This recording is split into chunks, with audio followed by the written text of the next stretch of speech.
Hello there, What Culture football fans. I'm Adam Wilborn from What Culture, joined by Adam Cleary and Andy Murray in beautiful Volgograd today. Just out the window. Yeah, the World Cup round. Do you want to turn the camera? No. Well, that's fine. For our World Cup round table to discuss all of yesterday's results and today's fixtures. Let's get some of the other results out of the way. Denmark won, Australia won. France 1, Peru 0, and Argentina 0, Croatia 3. What a game. Argentina versus Croatia. 1-1. Oh, when are we getting our first 0-0? Might be today. In Argentina, Croatia. Argentina, Croatia, possibly. Yeah, we got that one wrong. We sure got that one wrong. That is, I would just like to put the theory that there is no side in world or club football that self-destructs quite as well as Argentina when they really fancy it. Yeah, it's like Arsenal plus, isn't it? It's amazing. They really did implode. It's that third goal when nobody but like Rakitic just has the ball in the box, takes a touch. Nope, one side, right, I'll just put it in that bottom corner. And 3 Argentine players around him just go. Nope.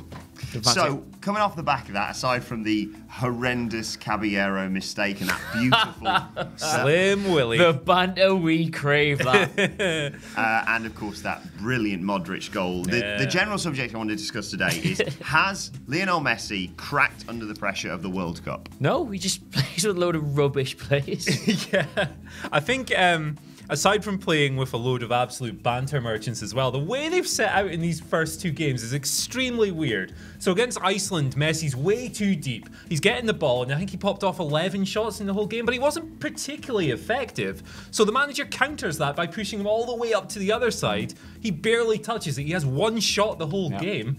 And he just, for his own well-being, I think he might want to step away, you know. He looked like he wanted to murder the whole team. The camera was panning along the national anthems at the start, and they were like, oh, Lionel Messi there, deep in concentration. No, he wasn't. I can't believe I've got to play with these absolute roasters again. The thing is, people look at the Argentina squad when they compare it to, let's say, the Portugal squad, because obviously the debate will always be Ronaldo and Messi.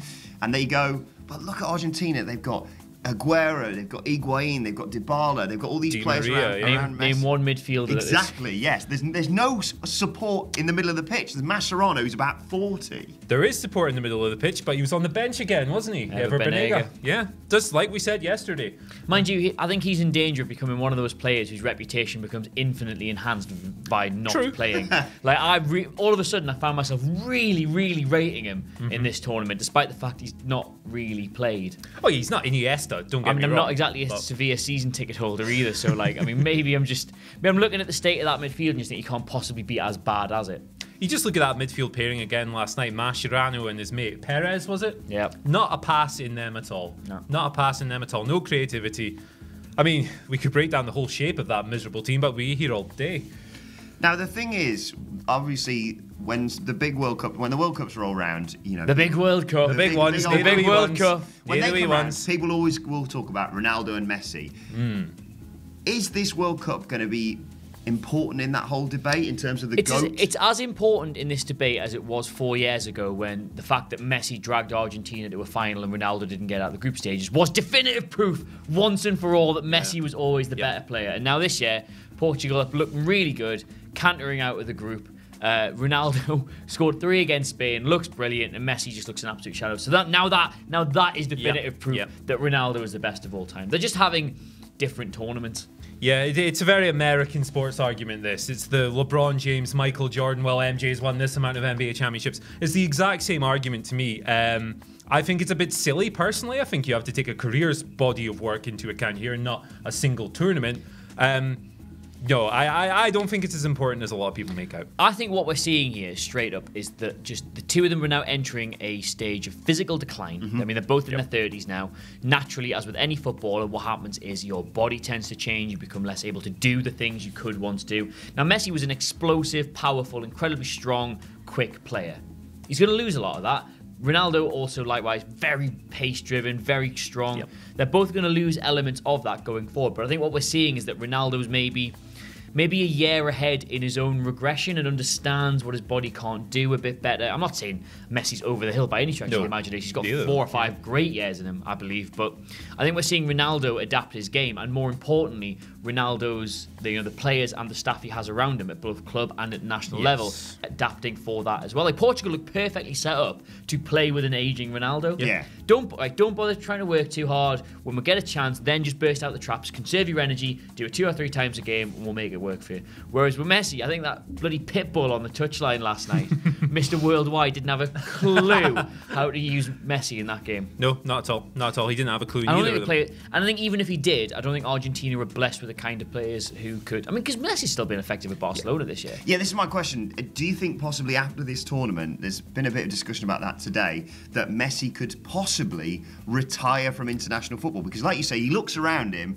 and he thinks, where's the support? And yet, people are saying, oh, like, look how bad he's been at this World Cup. Well, look how good he's been at Barcelona this season. That's kind of been, missed out. It's the Shearer thing, isn't it? Like, Alan Shearer recognised that he was sort of like, he'd had a couple of bad injuries, he was getting to a certain stage in his career, and he thought, you know what, I'm going to retire from international duty. I'll get nice long breaks during the season. And Alan Shearer reckons it extended his playing career by about 2 or 3 years. I think it might be. I mean, 4 years for Messi at the next World Cup. Yeah, it's a long way. It's a long way away. It's a long way. It's 4 more years of carrying this national side on his back, like we discussed. I think they'd be better for not having him as well, to be honest, because the inevitable imbalance you get when you've got one great player, and with all due respect, your Dybalas, your Agueros, they're very top heavy. The rest of that side is thoroughly average.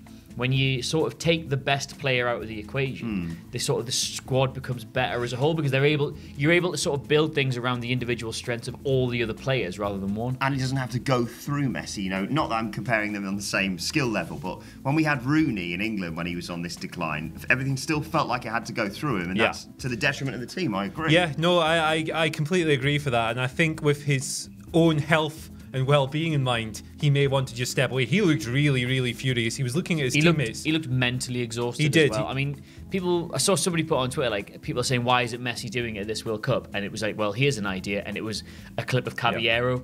Just Slim Willy. Yeah, just indoctrinating himself into the World Cup Hall of Fame. Yeah. Right, looking forward to today's games. The 1 o'clock kickoff between Brazil and Costa Rica in Group E. Andy Murray, what are you saying?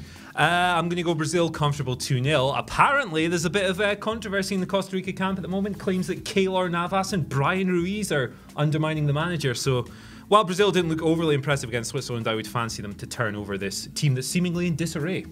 I would echo Andy Murray's sentiment, but obviously, of course, I am, unlike him, not a mortal enemy of the crack, and hope Costa Rica will get something out of that game. 4 p.m. kickoff, Nigeria against Thunderclap Iceland. Ooh. Big game, especially for Argentina, this. Yeah, absolutely. Huge ramifications, particularly if Iceland win. Nigeria they looked to have great difficulty dealing with set pieces in the Croatia game. Iceland, obviously, a team of great, big, bloody lads. I hate Iceland. I hate Iceland. I hate Iceland. I'm going to go with Iceland here, not just because the great man Kari Arnason plays for them.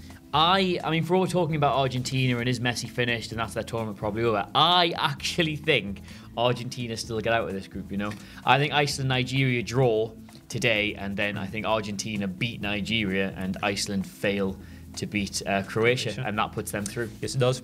It's a very, now the odds, if you're tempted to have a little flutter on the World Cup, Argentina, such as their perilous situation, are now out at 33 to 1 to win the World Cup. And that would probably give us in the next round, I think, France-Argentina, possibly, if I've done my calculation. They come second. On paper, great tie. In reality, maybe not. And finally today, Serbia against Switzerland at 7 p.m. in Group E. And Adam Cleary, who you go? I'll be hammered by the time this one starts, it doesn't matter.